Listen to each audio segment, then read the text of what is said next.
Hello, everyone. Welcome to another episode of Jackman Radio. I am your host, Mike Jackman, and we are joined tonight by the Info Warrior, the host of Making Sense of the Madness. He's at Info Warrior and Jason Bermas on YouTube. Ladies and gentlemen, independent filmmaker, journalist, and self-described talking head, Jason Bermas. How are you tonight, Jason? I'm good, brother. How you doing? I'm doing well, man. Good to see you. It's been a minute. It has always been a hot second, right? I mean, let's be honest about it. You know what I find, though? It's funny. I often talk about my trip out to Iowa, where I currently live, and that journey actually began with you guys over in New Hampshire. And, the Ghislaine Maxwell hideout story is always a good one because Epstein is still in the news, or it may come up on how I got out there, and I have to start it with that because I think that I ended up just randomly being there the day after the arrest. So like midday the day before, I think it came out that Ghislaine Maxwell was relatively close to you guys. I want to say it was less than a 20-minute drive, and really the last 5 or 10 of it is on this dirt road where it's dirt, and then it's pavement, and then it's dirt, and then you have cell service, and then you don't, and then it's dirt, etc. So, yeah, man, again, you blink, and time literally flies by. A zombie administration is in and out of there. I felt like, you guys didn't lean in to the Biden dementia impersonations enough. Of course, it's tough to do that when he's in the media maybe once or twice a month because literally he's not doing any media. But you tell me, how's it been the last 4 or so years under that Biden administration? Well, yeah, come on, listen here, Fat. If you want to challenge me, we can go outside right now and do some push-ups, you dog-faced pony soldier. The Biden thing, I did cook up an impression, and that's the remnants of it, so not that great. But we knew what we were getting with Biden, man. Look, I will say this: the best thing he probably did was end the war in Afghanistan, and it was messy. It was like a really bad divorce, Jason. And believe me, I know divorce. Nobody does divorce like me. I've had a couple of them, okay, but I had really great prenups, but. That pullout out of Afghanistan was a disaster, but you know what? It always was going to be, though, in my opinion. Yeah, but at the same time, was it a disaster, or is there still a limited military presence there? There's certainly private contractors there, and then on top of that, all those weapons that we just left there. What do you want to bet dollars to donuts? They ended up in the hands of the new Mr. Syria. That suddenly was able to overthrow that regime in a couple weeks time. Mr. Al Qaeda pinup of the month. Exactly. Yeah. This guy is a guy, for those that don't know, Al Nusra, Al Qaeda, but on top of it, he's got the same MO of every other dude of the last 20 plus years. In other words, he was in custody of the United States. And I'm not sure if you know this, but guess who he hooked up with almost immediately after being released? The ISI? He hooked up with the other boogeyman of the day, who also happened to be in U.S. and Israeli custody prior, the al-Baghdadi daddy. Baghdadi, yeah. Oh, yes, he's al-Baghdadi. So he cried like a dog, Jason Baghdadi did. You should have seen it. It was like Call of Duty 5. Barron was playing Call of Duty. I said, is that Baghdadi or is that Call of Duty? So he hooks up with Baghdadi out of the gates and just magically gets $60,000 and off to a good start. And then all of a sudden, he's Assad's successor. Every time I bring that up to one of my guests, it seems a little inconvenient. For instance, I haven't posted it yet, but I should. I think it's Jesse Peralta, and this is the thing, man. You talk to all these guys that have been over in the Middle East. And even the ones that come around, like even the Anthony Schaefers of the world, right? I don't know if you saw that interview, but I haven't watched it yet. I need to. Yeah, about as far as he's gone, saying, absolutely my government could have been involved. And he's smiling while he's talking about all sorts of things. most of these guys will still tell you that the Middle East is a mess. And they will still tell you that the Islamic threat is a real one. And even, I would say this, the independent journalists, what's his name? McGinnis there. He's a good one. I forget what his first name is. I've had him on a couple of times. But he's McGinnis out there. Richie McGinnis. You know what I'm talking about? He sounds familiar. He actually worked over at Al Jazeera for a while over in the Middle East.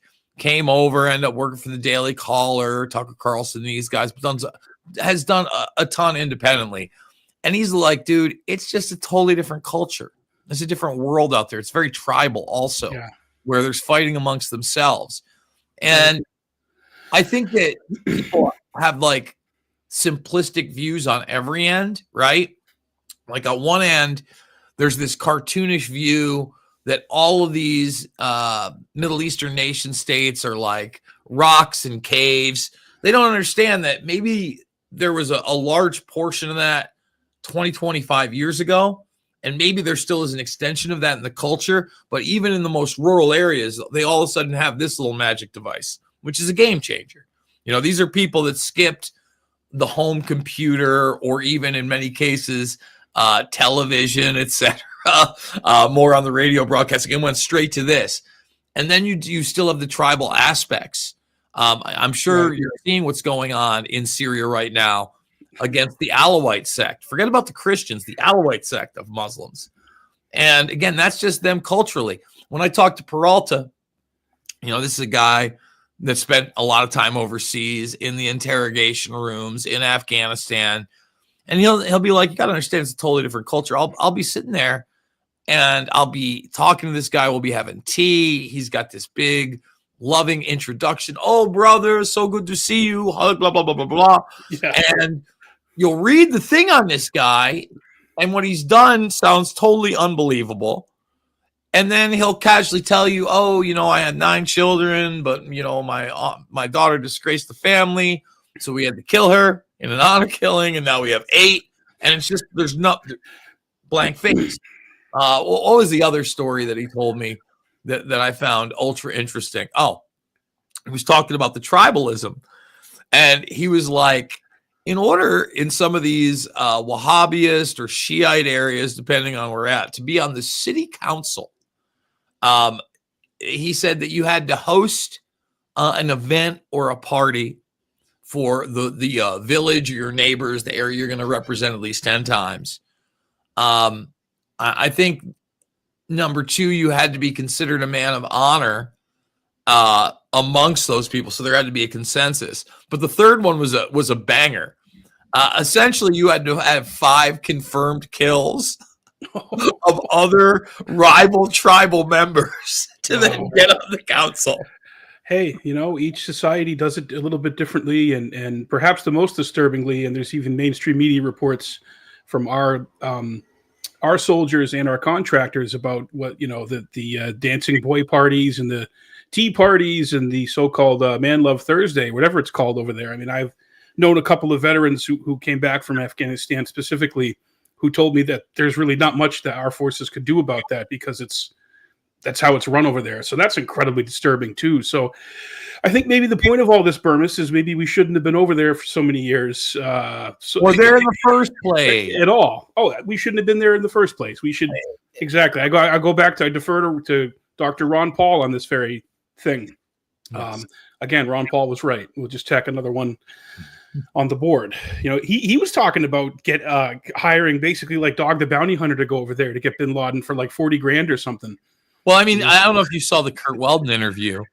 I watched the whole thing, and I did want to touch on that. Yeah, I'm sorry. Go ahead. But, you know, he's floating around this story, and I don't know how real it is, whether it's true or not. I haven't vetted the sources, obviously, but he's naming them firsthand, and I think this is the first time that he talked about falconeering in identifying bin Laden's hangout, which was kind of fascinating. But he did say the same thing on Jimmy Dore, that essentially there had been a deal made outside of the leadership in Iran at the time, behind the back of Ahmadinejad, who was being demonized, part of the axes of evil. You remember that whole shebango. And essentially Soleimani, who was a name that wouldn't come up really till the Trump administration. And if you did a little history on him, you realize that Soleimani and his troops were actually utilized to go after members of ISIS that were going into Iraq, etc. But they're saying essentially that a deal was cut with Soleimani that they would harbor bin Laden there in Iran. And then it's not quite clear why that deal goes south and then he gets transported back into Pakistan. I'd certainly want to explore that. But there were just so many incredible things about that Curt Weldon interview that I was totally unaware of. And for me, somebody that not only had been studying Able Danger, but been reporting on it for years, I don't know if you knew it, but it was first time that I had heard that all 4 members that went public had called Weldon on the day as the attack was happening, right? Do you remember that? I don't remember that. I never heard that before that interview. That was a total surprise to me. And I think Curt Weldon probably knows a lot more than he's said so far. And I mean, that guy he was high ranking in Congress. I didn't realize how high ranking he was. And certainly it was nostalgic to hear him talk about the Orion produced charts again. And I've got the charts, Jason. I'll show you one of the charts next time. I'd love to see the charts. Let's get them on the top of the charts. Let me just say this, I had a little time with him afterwards, and I brought up the 93 bombing because he brought that up really quickly in his prologue that he had visited the World Trade Center in 93 after the bombing. Right. And I brought up the fact about Ahmad Salam and how the FBI under John Anisev and their informant had built the bomb, and he knew all about it. He goes, oh, yeah. He goes, same thing with Oklahoma City in 95. And so without even my prompt, he brought up Oklahoma City. This is what this tells me. I'm a little guy in this, right? Let's be honest. And thank God, because I don't know that I would want the attention that some of these people get. I certainly wouldn't want the legal battles. I want my information to reach as many people as possible. There are extreme moments of frustration for me when certain information is presented in like a cartoon meme-like manner that's totally inconsistent with reality. The Epstein list is probably the biggest one that gets under my skin. But at the same time, the cultural awareness and the actual ability to make some political change is real. It's actually happened. And, we can have varying degrees of where that actually is. We can have the arguments, and I certainly do with my good friends over at the Independent Media Alliance, right? The Whitney Webbs of the world, Derek Bros. Shout out to them. Shout out to the Last American Vagabond, Steve, etc. But we often do agree, and I still do agree, despite the fact I think things would have been nightmarish under like a Harris administration. And quite frankly, under the Biden administration only got worse during like the extension of the COVID 1984 nightmare, for sure. Yeah. I do believe there are certain things, like the technology itself, agendas that are pushing forward. And Trump, in some ways, is ignorant of it. In other ways, the establishment on all ends is going to be pushing towards that agenda. And I have to acknowledge that too. I have to be honest with myself. No matter who the president is, really. There's going to be, look, Elon Musk raised or gave Trump $200 million or something like that. Miriam Adelson gave him $100 million. There's going to be some phone calls that he's going to take a little bit ahead of Johnny Citizen, I would say. And that's not being left or right, or we've talked about this ad nauseum, and I agree with you, Jason. I look at the whole thing from 30,000 feet, and I'm not a partisan. I've considered myself an independent for well over 20 years at this point, but I am glad that Harris didn't win, simply for, I guess, the top reason, not having to listen to that cackle for 4 years. That would be tough. But let's look at the other thing of it. You and I, again, we've known each other for what, like over 15 years, closer to 20, right? Almost 20, yeah. Closer to 20 at this point. And along that journey, we were talking about people like RFK Jr. as they awakened a little bit more. And he not only was talking about obviously the hate and lie shots issue and stuff like that. But he was talking about the assassination of his uncle and his father for the first time in public forums. No, that didn't happen until 15, 16 years ago. I remember when I was at InfoWars when that first broke. I'm going to say, hey, huge. Yeah, huge. And then again, getting into that arena of truth around shots. Tulsi Gabbard, somebody you saw come on the scene, wasn't a total warmonger, was smart. Doesn't mean she got it right all the time. But certainly when running for the Democratic nomination in 2020, heads and shoulders above the rest. And you're a part of, her running for that, seeing things on the inside. Now that person is high level in this administration. Jason, it's crazy. She, as director, and I wanted to touch on that, she just stripped over 40 of those ghouls of their clearance, including Jake Sullivan, Biden himself, and everybody who contributed to that fictitious letter about the laptop being disinfo and contributing to Russiagate. So it is very surreal seeing Tulsi, who I will tell you is a real person, is genuine. Like you said, we're not going to agree all the time, but I wouldn't get behind a candidate that I didn't believe in or wasn't going to campaign for or promote. And that's why I supported her in 2020. And that's why I got on board with RFK Jr. in 24. At the time, they both actually happened to be Democrats. How about that? Not that that really matters, but that does matter to a lot of people out there because, as you call it, they always play team baseball. They want Coke or Pepsi. They want left or right. They want red or blue. And to me, that's just like watching a Punching Judy show. It's just like watching a friggin' doll, just sock puppets fighting each other over wedge issues. And it changes every so often. I think back in our day, the big wedge issue was, and I know it's not a wedge issue to everybody or to a lot of people, was, of course, abortion and gay marriage. Flash forward 10 years, it's the whole transgender pronoun debate. And, it's something every 10 years to get the populace fighting with each other, calling each other names and not looking at big picture when all the globalists and mega, billionaires are all fleecing us. And the fleecing has become more noticeable, I think, for regular people across the board. So I would hope that would band the country together. But people seem to have even worse TDS this time around than they had in 2016. I don't know if you've noticed that. Like to the point where you can't even. Let me just talk about Donald Trump. Like you can't even talk about him with some people because they convulse and they short circuit.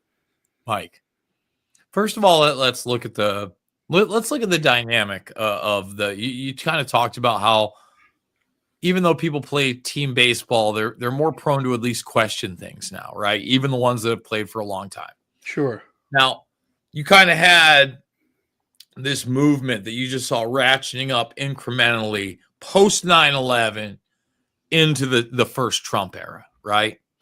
And in the culmination of that, you had the WikiLeaks dump that there was a lot to quote unquote Pizzagate and Pedogate that was 100% real. Mm-hmm. That really woke people up and brought them into the Epstein arena like they'd never been before. And on one end, that was great because, again, it was so unbelievable that it almost made one party that was mainstream have to cater to that realization. Right. But then you also had the QAnon sense hopium that went super over the top with a lot of retard sauce, Bermas. So much retard sauce, bro.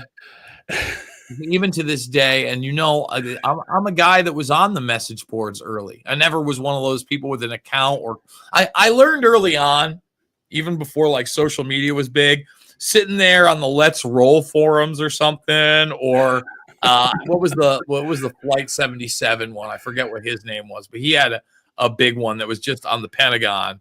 Did Killtown have Killtown? The Killtown forums, exactly. Oh, that's really taking it back and going back and forth with, and I'd sit there and I'd realize like by the end of the week, oh my God, I just wasted 20 hours on this moron that I'm never going to, this one person. What am I doing? And there's this huge extension, but people really, because listen, everything is what you make of it, right? There were some people on those forums that had good information or a link or a raw video maybe I hadn't seen, or a news story. You had to know where to go in and out. I learned early on that there were a lot of phonies, right? There are no super secret people coming to save us on the forums or giving us some kind of encrypted message that's going to reveal all, or to trust any sort of plan ever. It's kind of funny, kind of out of nowhere with the Anthony Schaefer interview. He's like, I don't know if you remember the X-Files. Of course I do. It was actually like my favorite show as a kid. Great show. Great show. He goes, that was all real. So he goes, that's how it really works. He goes, go rewatch that show. He's like, that's real. And I'm just like, I mean, you got to watch the Schaefer interview because he said some things I don't think he's ever said anywhere else. It's a wild interview. Even the monster of the week, those are real too. Maybe that's what was redacted in Operation Blockheart, Jason. The fact that there is a lagoon creature. I haven't watched in a while. I guess they're coming out and saying basically the stuff that they wanted out of Darkheart was the fact that he was going to Zelikow early on to let him know stuff. Yeah, that's what they say. But I don't know. It's probably like close to 10 years ago now because things fly by. But at one point, I had actually downloaded just the ones that were part of the lore, so not the Monster of the Week episodes, and watched them start to finish. And, I remember as a kid being annoyed that, and this is, I'm still in middle school and high school when this series first starts, right? It's like 93, 94 or something like that. Yeah. And it was one of like those first couple of episodes. And they had this story about a black ops mission where this guy was basically fooling other guys that were in these black ops missions where they had basically been given drugs not to sleep. So they couldn't sleep. And this one guy could basically hypnotize you into believing other things were going on. And they had the smoking man in it. And I'm thinking to myself, man, I'm more into the alien thing as a kid, which is a total hoax, which, they play with a lot in the series, right? And you come to find out, like college time when the internet's around and MK Ultra, they did try sleep deprivation and they did use hypnosis. And, I thought about that just when Schaefer was talking about those things, just kind of getting into the culture, right? So then you have these people that get in there, and unfortunately, even the ones that don't go into the QAnon sense, well, then they think everything's a conspiracy, right? Like Jackman, I remember pre-Flat Earth days when they wanted to insult you, they'd go, and you believe in lizard people, right? Now, like here we are in 2025, and lizard people is a part of the culture. They're part of the vernacular. When you want to insult somebody, like Patty Pimblett's up there talking about Zuckerberg being cagey. I think he's a lizard. Like it's so bizarre. So it is. It really is. So now I've watched all this happen, and I've seen the penetration in the mainstream, and I've been really close to some of these people that are even in the administration now. Through that Reawaken America tour. Not that I've had some conversations with Michael Flynn. I've had him on the show a few times. It's like a pretty close guy. Roger Stone, had drinks with. I've had him on the show as well. I would be lying or remiss if I can't say now that I have firsthand interactions with some of these people. So you see beyond the veil, and you see where the blind spots come from. You also see some of the grift behind the scenes. And it's like high school. I don't know that it's like high school. And here's why. In high school, there are certain levels and limits, and you're kind of like with the clique where, and certainly there are the clique things, but this is more like social climbing outside of high school, right? Like I want to part in administration, or I want to be in this position right here. I want to work here. I want to make my church bigger. Remember, it's very heavily Christians too. So I'm not just posing that to political figures. Everything in power, money. Sure.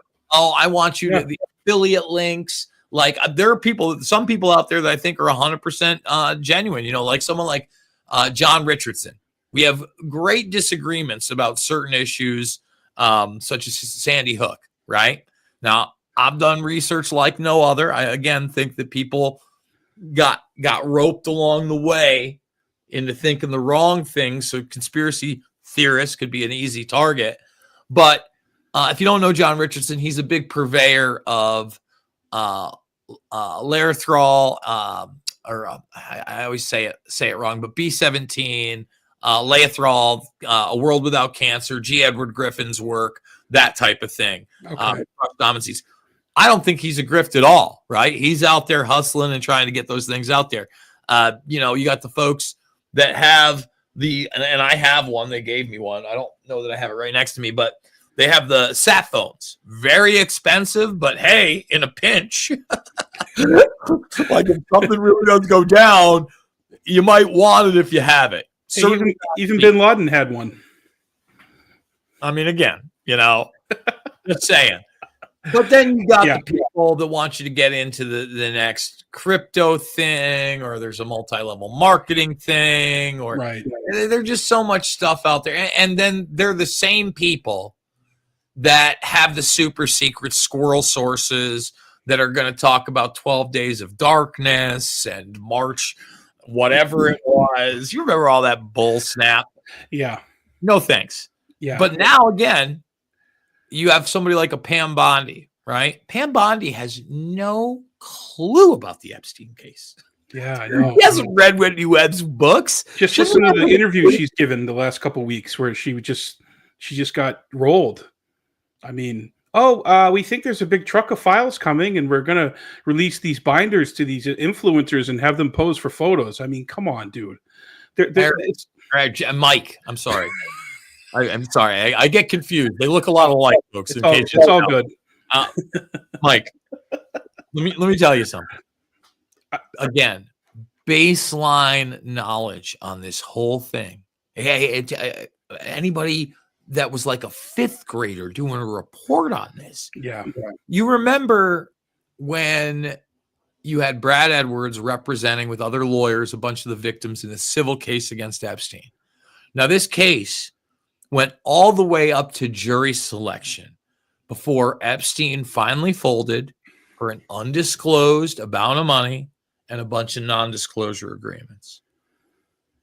They held a press conference. In fact, the viral video of Derek Bros talking to Bradley Edwards about Donald Trump, because Bradley Edwards talking about Donald Trump and how he was one of the only, if not the only person that was cooperative with him about Epstein.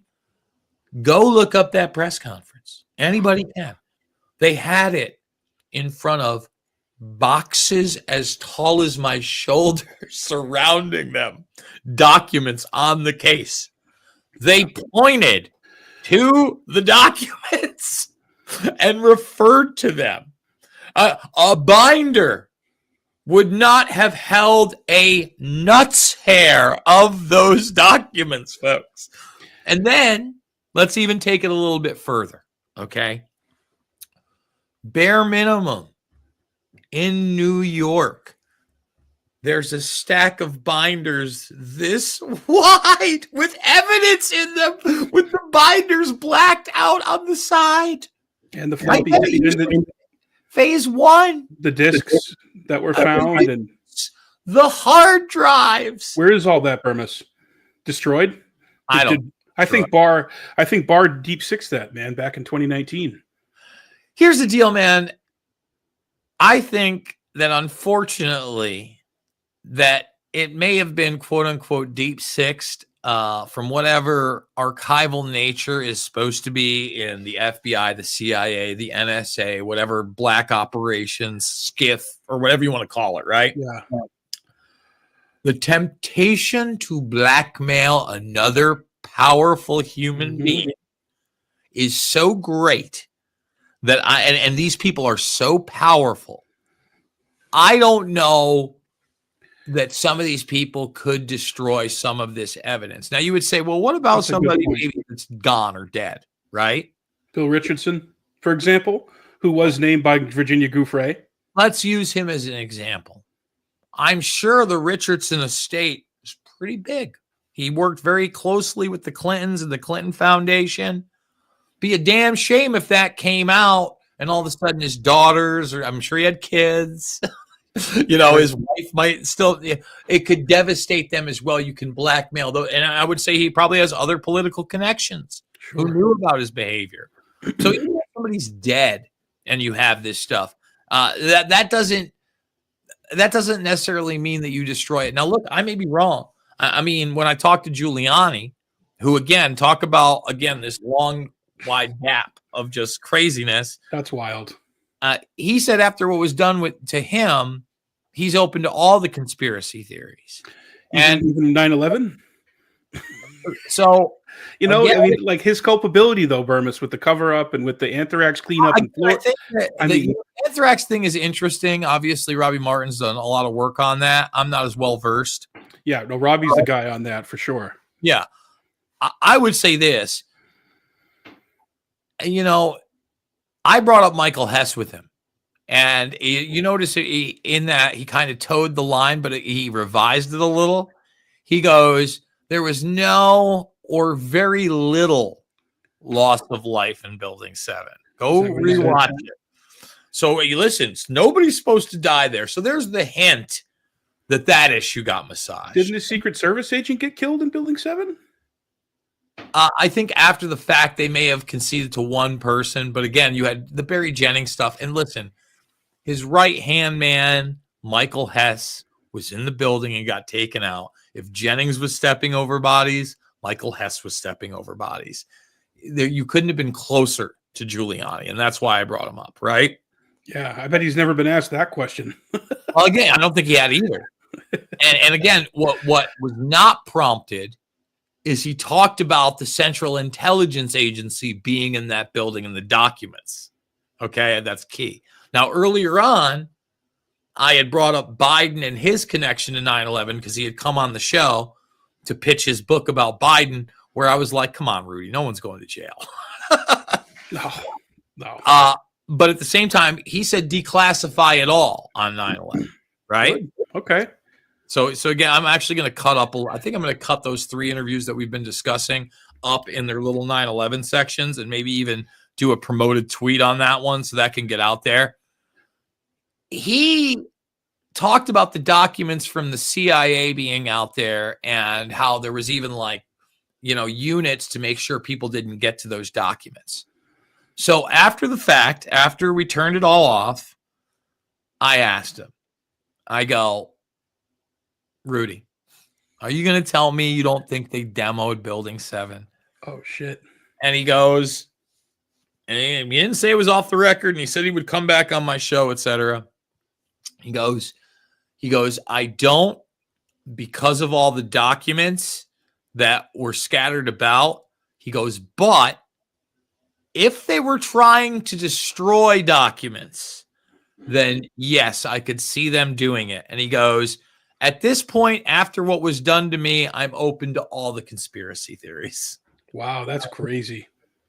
Going back from 2007, we confronted them about the phones, the firefighters and their radios. Yeah. And that contract, I think what were they, Motorola radios, or they were I think they were Motorola's. Motorola, yeah. And they were something beyond a pager, right? It wasn't I think they were a combo pack of a pager, but it was also multi-channel like a walkie-talkie.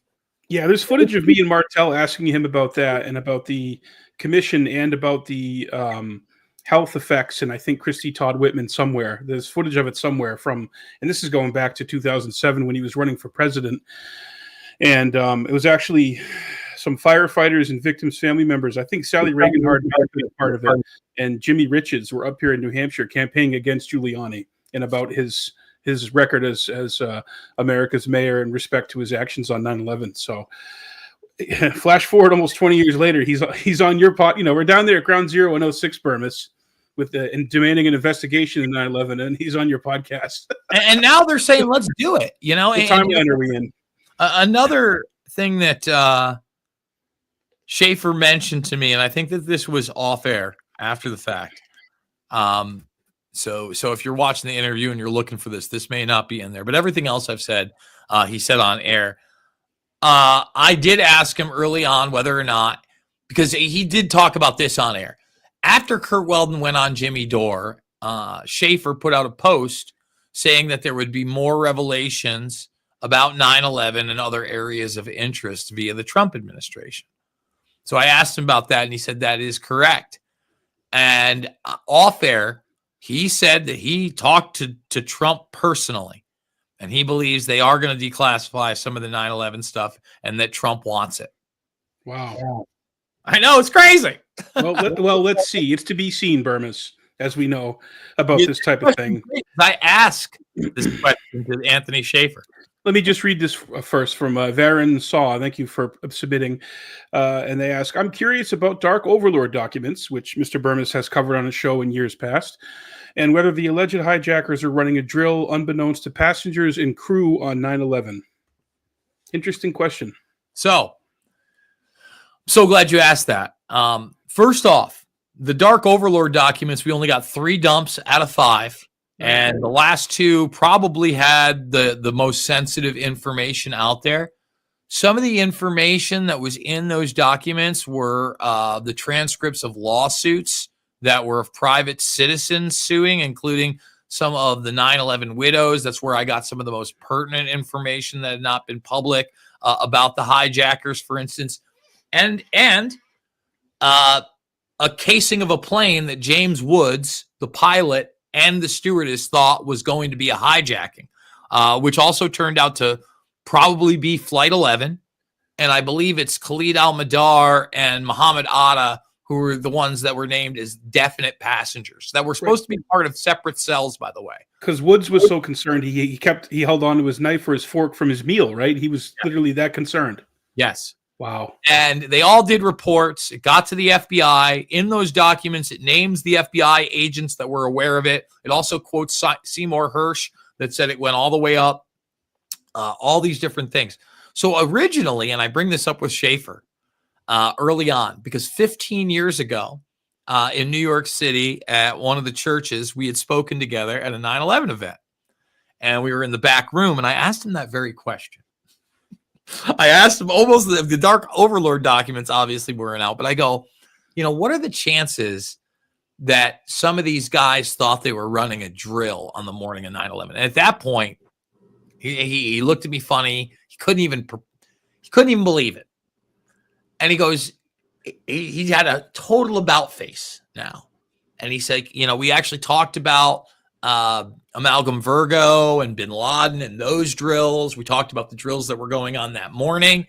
And I think that coupled with the information now, and I don't know that this information has been said anywhere else but my show. This is Curt Weldon, and this is, again, backed up by Schaefer, but Schaefer, I don't know that knew it, because Curt Weldon said he has 2 people, I think it was within the State Department or the Pentagon, that now have confirmed to him that 2 of the hijackers, they weren't just being groomed or living with the FBI and the CIA, were on the direct CIA payroll. Oh, that's right. He did mention that. That's crazy, man. That is, you already got out in California, the 2 who were in the deli who happened to meet the asset who gave them an apartment, and Al-Bayoumi, all those things. But those are things we've covered. Proven. That's been proven for a long time. A very long time. You also had to look at most of these guys. A lot of them were trained at U.S. bases. You had the Defense Language School in Monterey, California. Right. You had Atta and Maxwell Air Force Base. You had the schools down in Florida where some of them had their own addresses listed as those bases. And one of the things I highlight really quickly in Fabled Enemies is that you had Deborah Albritton, just an everyday American citizen, call not the cops, not even the FBI, not the troopers, the CIA on Waleed al-Shehri before the attacks, and nothing was done. Right. Wouldn't it be something if one of those guys on the direct payroll was al-Shehri? Well, so 2 things. To the point earlier about the thing being a drill, I don't have enough information on that. I'm not going to say whether I totally subscribe to that. But one thing I might one of the things that could point to that is, for instance, when you talk about Amalgam Virgo, it's not just the cover. You should go check everything out. For instance, when I talked to Schaefer, we talk about what he was doing, and he was doing, cybersecurity back in the day with a bunch of things that were classified, right? That now some of the stuff has even been commercialized, right? Oh yeah, it's out there as part of books or part of TV series or whatever. Technology itself was stuff that was classified software, hardware that later on becomes commercialized. So in the Amalgam Virgo documents, there's a bunch of drone stuff going on outside of the hijackings. There's blue teams, there's red teams. Right. And then there's a bunch of surveillance equipment and drone equipment and different staffing. So there is the possibility. I brought this up when I talked to Schaefer as well.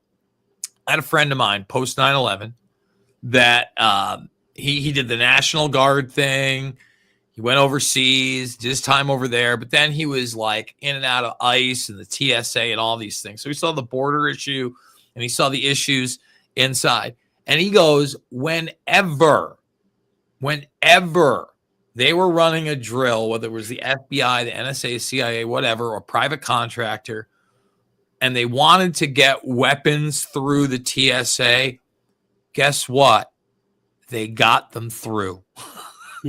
And one of the things that is really not discussed, there's still this fiction out there that it was box cutters. It's not real, everybody. Oh, it's not.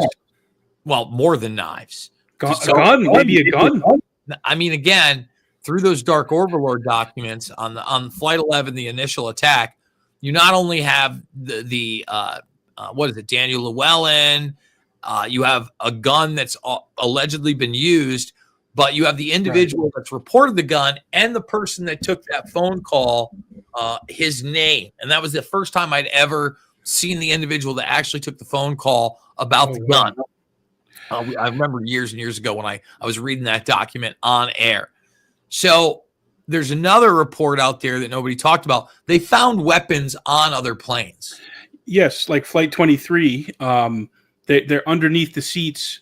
And then, I think that's the same one where the guys ran off and they never caught up with them, or they did and they never went into the details. I did a great podcast with Adam Fitzgerald about that. They did supposedly catch up with them later, but the other odd thing was they had luggage that was the same as like the luggage that didn't make it on the plane with Atta. Right, with manuals on it and maybe last will and stuff pointing directly. Yeah, hey, here we are. But the point I wanted to make earlier, Jason, maybe this could go hand in hand with the drill, but the notion that many of the hijackers probably didn't even know that it was a suicide mission. They probably may have thought, we're going to make demands, we're going to land, this is going to be a traditional thing. I think it's quite possible that the so-called muscle hijackers, or many of them, didn't know that this was going to be a direct suicide mission. And that's why, like, some of the surveillance photos from Maine, I think it was Atta was up there. I forget who he met or who he was up there with. Was it El Shehi or?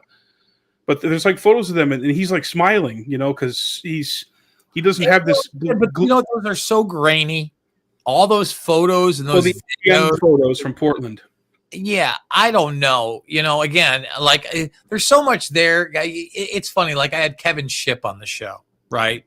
He's an ex-CIA guy. I'm sure you're aware of Kevin Shipp. Name sounds familiar. He's done some of these lectures or whatever, and he's still feeding the idea that some of the hijackers are alive and gave interviews after the fact. I've seen some of the interview. I've seen like the interview with the one guy, and they just happen to have the same name. They didn't have the same picture, et cetera, et cetera. That seems debunked. Now, I don't know if that person, again, is ignorant. He's there to poison the pot. He seems genuine. I don't know. I'm not trust the plan. I'm trust no one, baby. I'm trust the evidence. Yeah. Well, and then like Atta's father saying, I got a call from my son afterwards, right? So and it wasn't just like that was being reported. You watch the video of him in front of the media talking about that. Now, again, I don't speak Farsi, but I don't think that one was misreported time and time again. Who knows? Look, man, I think there's a lot there. I think some of the bin Laden, like for instance, let's talk about some of the conspiracy theories I think that got out of hand and were total Johnny nonsense. For instance, when everybody was wearing a mask, Joe Biden was always wearing a mask. It wasn't just a senile dementia patient out there. Clearly it was, but you had the mask feeling, right? I look at least one of those bin Laden videos And that looks like one of the CIA masks to me. And the face mask, yeah. yes, which is real. See, that's the thing. Oh yeah, there's a woman who went into the White House when Bush was in power and totally fooled George. There's a whole article about that. Poppy Bush. Bush 1, not Bush 2, Bush 1. We're talking 80s. Poppy and look, Bush. Yes, and it was very convincing. I'm also, one of the things, even as a kid, I used to watch what is it? Who was Spock? Leonard, what's his Nimoy? Leonard Nimoy. Leonard Nimoy used to do this show on Nickelodeon where they'd go in and do the practical special effects, right? And so I've always been into like practical special effects, makeup. To this day, if I see a documentary on something, there was always something off on the little hat Bin Laden video. Just really, his face wasn't moving quite right. It didn't look quite right. And later on, they admitted, and when I say they, the Pentagon, the Defense Department, that they had made propaganda videos during the War of Terror in relation to Al-Qaeda, etc. Well, what's the group here? What's the group that's connected to Israel that would get the stuff first before we got it? They always got the scoop on it. You know what I'm talking about? 802? What is it? Unit 802, is that what you're trying? Oh, you're not talking. You're talking about the surveillance companies that essentially were private companies that ran the phone lines back in the day. You're talking about Amdocs and Converse. No. It was like almost a news organization or like this group or this media group that would get that first look and the first access of like a new Bin Laden tape or like a new terrorist propaganda thing before we would get it. I don't know. I have to look at what they're called. I may be ignorant of that one, sir. Yeah, but they ended up being an Israeli group, so that was interesting. But I'm sorry, you were saying before about the one of the Bin Laden things that just looked a little off to you. I'm sure I could pull it up which one it is. Let's see if which one I'm Bin Laden. And you don't know when this stuff was filmed either. And like you said about the translation, he could be rattling off the menu at Arby's or something. Actually, I'll tell you what. I typed in one and like the fake one that I think is like the one they're showing all over the place. So we'll just go to it. Let me see. I want to do which one? Me and Star. We'll just do, I guess, this one. Oh, I've got the wrong one up. Hold on 1 second. Give me one second here. If you want, if it's on YouTube or something, you can just. Oh, okay. You can show it. So the blue one here and this one, it's Little Hat Bin Laden. This one right here. I mean, go watch that video. And for some reason, it doesn't remind me of this guy. Like it looks like it's like a mask. Like again, you look at these two videos. The one on the left here, this little guy. That seems like way more Bin Laden-y to me, but they were all really crappy quality. This is the days of 480p at best. Every time I saw this guy, something again, he didn't remind me of this guy right here. Got a nice Grecian. He's getting his dialysis. He went to the spa and got his beard dyed. Oh, you know what I was thinking of, Bermas? It's called Site, SITE, with Ritz Katz. Okay. Eric just sent this to me. So it's called Site, which is the group or the organization that's Israeli, and that's I guess the person connected to that. So that will warrant some more. So before we wrap up, hitting a couple more topics, man. Where are you with the Seth Rich story? Because you've been reporting that for many years, and I had never heard the Seymour Hersh audio, but you played the leaked thing on your show probably at this point 5 years ago or something like that. But what do you know about the updates, and where do you think we're at with that? Again, like the kookiness of my shows, my short-lived show over at TNT, I actually landed Ed Butowski as one of my guests. And just so you know, that audio that you heard of Seymour Hersh, you know who taped that? Who? Ed Butowski. Now, who's Ed Butowski for our viewers, Jason, and our listeners? Ed Butowski is the guy that initially hires that private investigator that comes out and says that he has evidence that it wasn't Russia that hacked this, and it was Seth Rich that had downloaded this and given it to WikiLeaks. And he was an ex-police officer. He was the black guy that made his rounds. There's that famous Hannity interview Okay, yeah, he went on Fox. Now, did the family sue him or disown his name? Yeah, all of it. Okay. So Bukowski's the one that funded all that, and then gets Wow. involved with Hirsch. He's the one that also ends up getting involved with Schoenberger and DeFango with Shadowbox, sitting in that meeting with Matt Couch. I mean, again, man, I got everything gets a little wacky. Yeah. So we were supposed to get a bunch of documents. I think it was on the 10th now, 2 days ago. Monday. Regarding Seth Rich. Instead, and I haven't even looked what they've given. I'm not sure that the lawyers that filed that FOIA have made it public yet. But essentially, what they got was an index of the files that supposedly exist. But let's not forget, the FBI denied that they had any involvement whatsoever. And then when it started to come out that they did have involvement, guess who was involved? Good old Peter Strzok. Strzok and Page, the two lovers. The lovers, Bermas. They sounded like this. You've seen the footage of him acting that out. I have. And Peter Strzok, again, I don't like to attack people's personal appearances. But if you were to encapsulate his look, it would be Weasel Demon. I mean, it's what he looks like. It's how he acts. And Strzok was actually a part of the War Game that became a documentary film that they released this year called War Game. Are you aware of this? Was this about the pre-flu world order stuff, or? So this was a war game conducted by one of the nonprofits where you had Vindman, you had Peter Strzok. Was this in the event of Trump's re-election in 2020? It was in the event that instead of an unarmed insurrection, this time around, they were armed, and this time around, they did deploy the National Guard, but here's the twist. The National Guard is now on the side of the insurrectionists from the inside, and they're being directed by a Steve Bannon-esque character that is being played by William Crystal. So they mentioned Bannon by name. Crystal's playing his character. Oh. It's wild. If you not watch the trailer for it, it's wild. And Strzok is a big part of it. And again, they give you these false misnomers, but then they take out the loophole. You know, again, the fact that if the National Guard were on the scene on January 6th, you wouldn't even have had the breach of the Capitol at all. Would never happened. I was there in December.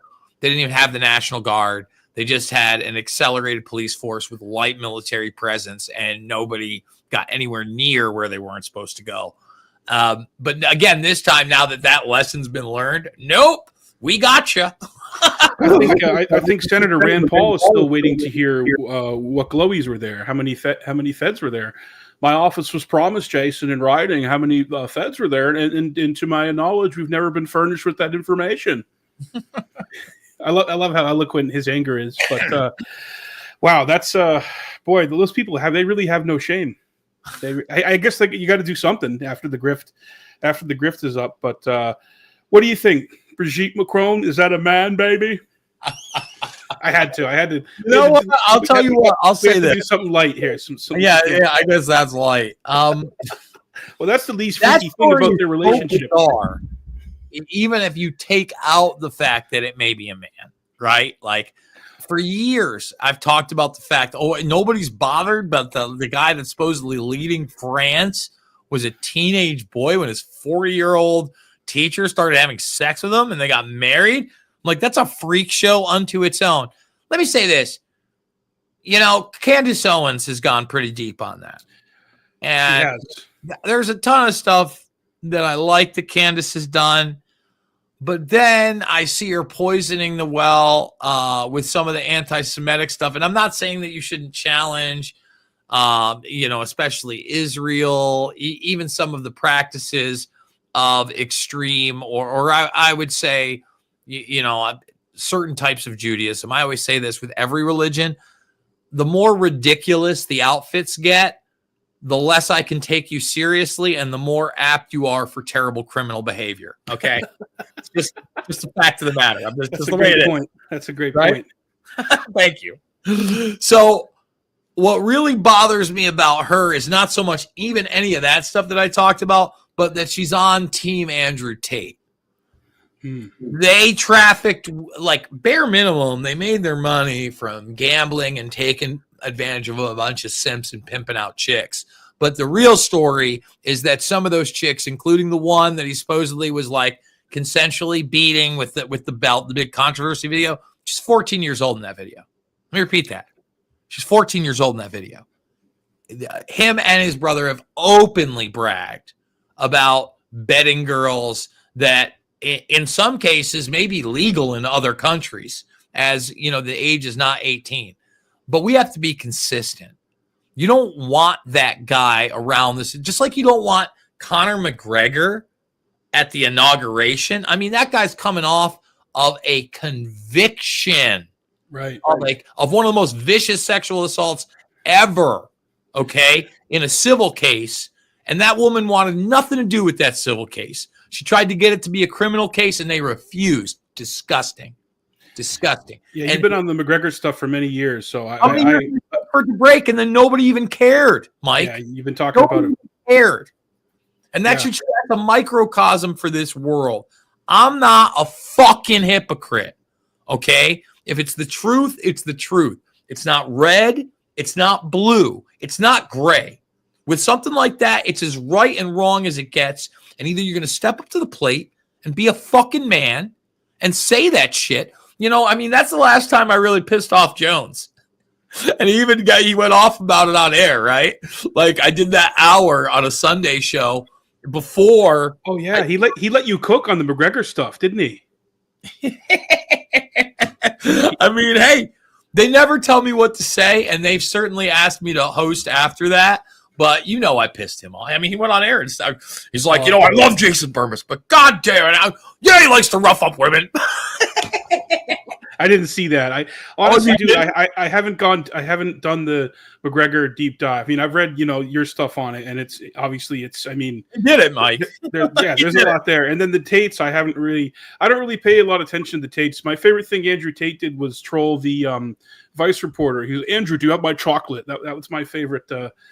He demanded the Vice reporter to take him his chocolate. That was funny. Listen, he's a smart guy.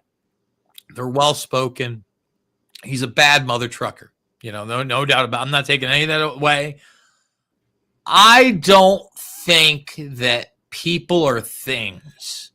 No, I don't agree with it. But also, Jason, the case is not over yet, right? And it's still awaiting trial. Is that also? Yeah, that's it. There doesn't need to be a case. Just like if Conor had not been found guilty in that civil case, I'd still be going, no, he's a violent, brutal serial rapist, because he is. There is. Let me just make this clear for everybody. If you consider somebody that has sex with a girl as an adult under 16 years old a pedophile, if you consider that, Andrew Tate 100% is a pedophile on the record. It's not debatable. It's not. So again, you got to ask yourself, if you're really pissed off about Epstein, why are you not outraged about this guy too? It's a fair point. I will, like I said, I have not done a real deep dive into that. I mean, there's only so many. Everybody just go check out Milk Bar TV. They're over on X, and you can watch the video where he talks about it. Like him and his brother talking about doing those things. So go check it out for yourself. They're not deep fakes. They're not edited videos. He brought the receipts. We've discussed things behind the scenes on a couple of these cases. And again, here's the deal. The reason that Candace Owens is really going to bat for him is that Tate and Candace Owens' husband have had a relationship for well over a decade as well. I didn't know that. She's also got a thing going about Harvey Weinstein, which I'm a little, I don't know if you've seen that, but she's been back channeling to Harvey Weinstein while he's been in prison, and she's convinced that he's like innocent of the real horrible charges, which that's a headset. She went to bat for McGregor too. She doesn't know what. Right. but she did a great show about the USS Liberty, and she had those survivors on. So it's like, But again, man, here's the deal. We got to give people props when they do good stuff. You discredit yourself, though. When you do stuff like that, like I try to discredit myself as little as possible, right? When I'm speculating, I'm going to let you know I'm speculating. Sure. People come out and say things that are flat out lies, that are provable lies, like the Tate stuff, like the McGregor stuff, that, again, then they make me question some of the other stuff she puts out. I thought she was doing great work on NASA, right? One of the few people talking about the occult and L. Ron Hubbard, and that's all real stuff. But then I also have to take a step back, and I have to say, well, what's she getting right? What's she getting wrong? But she's definitely getting this wrong. And what's she willing to compromise on? Because I'm just not willing to compromise on certain things. And, the sexual assault of women is certainly one of them. Of course. I mean, unfortunately, something like the Weinstein case or something like that, that's going to draw a lot of eyes and get a lot of attention. So my question is, does she really believe that, or is she doing that because it's going to get her a lot of attention and it's going to, you know what I'm saying? Because, I mean, the Macron stuff, let me tell you, she makes a really compelling case for the Macron stuff. She's not even the one that first did that, right? Yeah, a journalist in France, Xavier, something, I forget his name, but anyways, we're at just over the hour mark. Jason, hang out with me afterwards, but where can people find your stuff and how can they support you right now? You can go check me out on all the big platforms, the X and the YouTube. I'm also on Rumble and still over on Rockfin. I also post over to band.video. If you're looking down below, it's as easy as that. It's at Jason Bermas. Please go check out all the documentary films. They're free. They're in playlists at all those locations.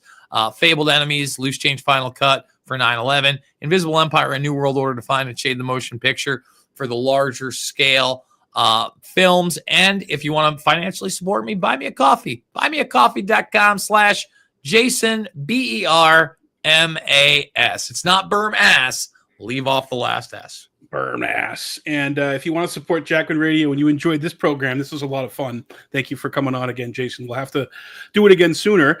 You can please like and subscribe and share this particular video in our channel, Jackman Radio, and consider becoming a monthly patron at patreon.com/Jackman Radio, or also at Venmo at Mike Jackman 1986. So I thank you all for listening, and thanks again for coming on, Jason. And we will see you all next time.